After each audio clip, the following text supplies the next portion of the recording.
Hello viewers, আসসালামু আলাইকুম। Welcome back to my channel. কেমন আছেন সবাই? আশা করি সবাই অনেক ভালো আছেন। আমিও আল্লাহর রহমতে অনেক ভালো আছি, আপনাদের দোয়ায়। চলে আসলাম নতুন আরেকটি রেসিপি নিয়ে। রেসিপিটি হলো গরুর মাংস সাদা ভুনা বা সাদা ঝোল অথবা কোরমা রেসিপি। যে যেটাই বলুন না কেন, এটা কিন্তু খেতে অসাধারণ হয়। আপনারা বাসায় না রান্না করে খেলে এটা বুঝতেই পারবেন না যে কতটা মজার। একদম হালকা পাতলা মশলা দিয়েই কিন্তু এই রান্নাটা করে নেওয়া যাবে। চলুন তাহলে রেসিপিটি শুরু করা যাক। সাদা মাংস রান্না করার জন্য এখানে আমি 1 কেজি পরিমাণ গরুর মাংস নিয়েছি। আমি এখানে সলিড মাংস নিয়েছি। মাংসটা কেটে ধুয়ে পরিষ্কার করে নিয়েছি।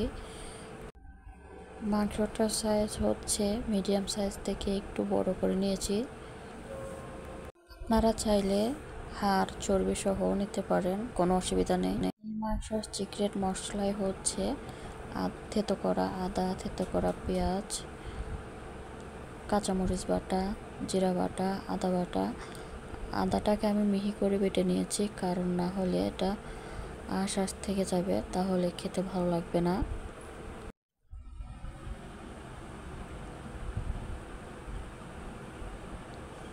এবার হচ্ছে একটা হাঁড়িতে মাংসগুলো দিয়ে দিচ্ছি। মাংসগুলো দিয়ে দিচ্ছি পেঁয়াজ, থেতো করা রসুন, পেঁয়াজ দিয়ে দিলাম, কাঁচামরিচ বাটা, জিরা বাটা, গরম মশলার মধ্যে আছে তেজপাতা, লবঙ্গ, এলাচ, দারুচিনি, স্বাদ মতো লবণ, পরিমাণ মতো সয়াবিন তেল।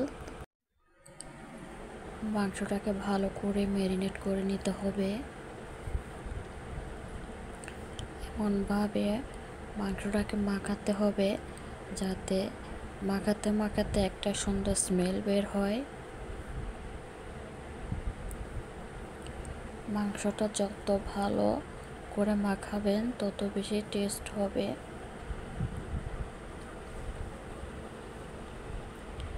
মাংসটা ভালো করে আমি মাখিয়ে নিয়েছি। এবার এটাকে 1 ঘন্টার জন্য রেস্টে রেখে দিব।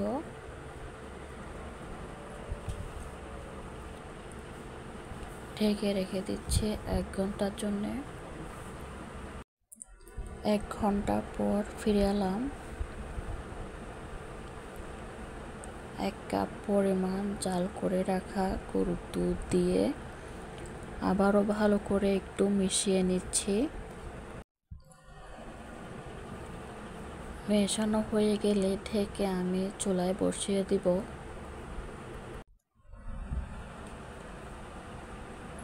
ভালো করে ঢাকনাটা উল্টিয়ে নেড়ে দিচ্ছি। ভালো করে একটু নেড়ে চেড়ে দিচ্ছি যাতে তলানিতে লেগে না যায়। তলা লেগে এলে খেতে ভালো লাগবে না, ফ্লেভারটা নষ্ট হয়ে যেতে পারে। তাই ঘন ঘন একটু নাড়াচাড়া দিয়ে নিতে হবে।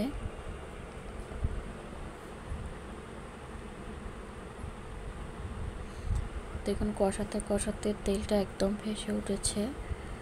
এবার হচ্ছে আমি 1 লিটার দুধকে হাফ কেজি করে নিয়েছি। দুধটা দিয়ে দিলাম, দিয়ে ভালো করে মিশিয়ে নিচ্ছি।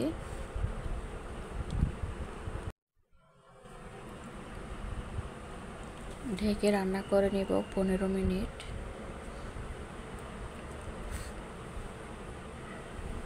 ফিরে এলাম 15 মিনিট পর।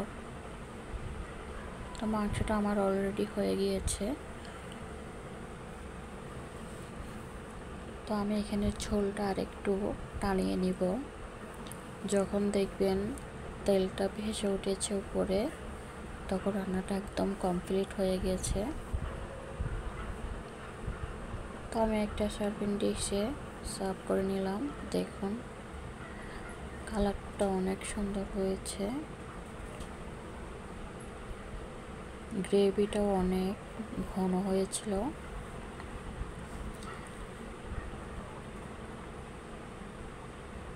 একটা রুটি, পরোটা, নান যেটা দিয়ে খান না কেন পোলাও খেতে কিন্তু অসাধারণ লাগে।